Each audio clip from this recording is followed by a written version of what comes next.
Mas se nós olharmos a partir de 1948 aqui na América Latina com a CEPAL, ela não tem, salvo engano, se me corrija por favor, esses modelos matemáticos como referência principal, mas reflexões, muitas vezes até no campo sociológico, né? Sim. Há uma associação economia e sociologia, né? Lembrando desde de 48, né? É uma economia mais humanística e mais calcada em história. Sim. Essa linhagem, que é a linhagem mais, digamos, de prestígio nas universidades americanas, inglesa e algumas europeias, sim, ela não usa história.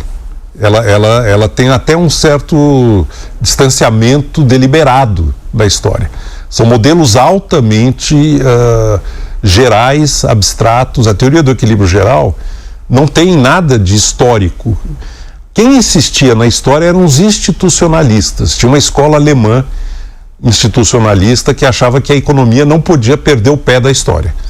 E que cada época tinha problemas diferentes e, portanto, a teoria econômica tinha que tratar dos problemas da época.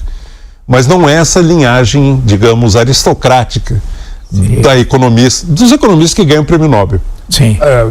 Agora menos, mas durante muito tempo era isso. Pegando aquele jovem na segunda metade dos anos 70, que está lá na USP, faz economia, lembrar para vocês que nos acompanham, a economia tem o CAVC, que é o Centro Acadêmico Visconde Cairu. Concorri várias vezes. Aí tem ali, e as Ciências Sociais, que é um prédio um pouquinho mais distante, atrás do prédio da História e Geografia, o prédio da História, como é mais conhecido, né? Aquele jovem lá, que estava vendo a segunda metade da década de 70, tem uma militância forte do movimento social, um renascimento com a criação do DSE Livre em 75, refazendo, vence até as eleições, vence a segunda em 76, e os estudantes começam a voltar às ruas, né, em 77, e depois tem a tragédia até da invasão da PUC. Aquele jovem, o que é que aquele jovem ensina para você hoje? Tem algum ensinamento, alguma coisa que você aprendeu lá que está dentro de você até hoje? Muita coisa. Eu fazia economia de manhã e ciências sociais à tarde. O mundo da economia era dominado pelos tecnocratas deixados pelo Delfim Neto.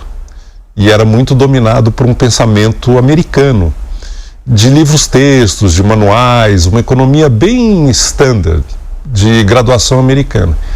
As ciências sociais era Marx o dia inteiro. E eu mergulhei nisso com fervor religioso, te garanto. E eram dois mundos completamente estanques, né? A tecnicidade da economia e o marxismo que me levou a estudar Hegel. Eu, a certa altura, me dei conta de que eu não ia ser um bom marxista se eu não conhecesse os fundamentos filosóficos daquele pensamento. E a chave da filosofia marxista era Hegel. Então eu passei bons anos da minha vida tentando decifrar o indecifrável.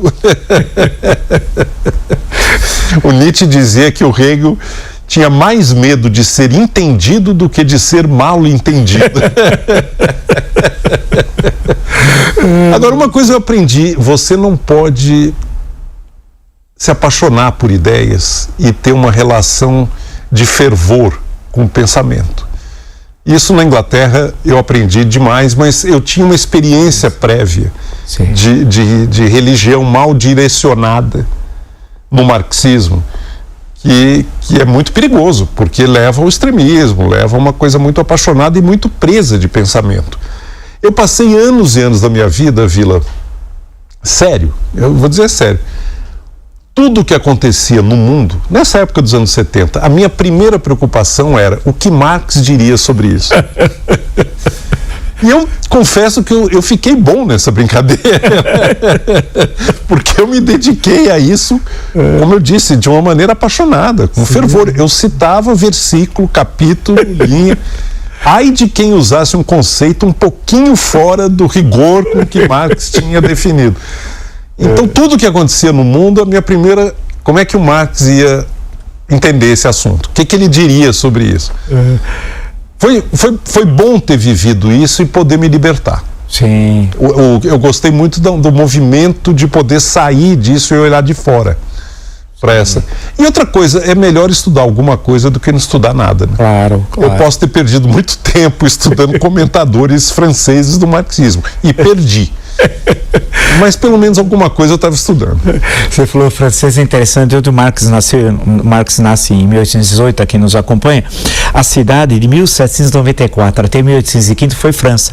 É por causa do Congresso de Viena que passou para a Prússia. Então, por 3 anos, ele poderia ter virado um filósofo francês.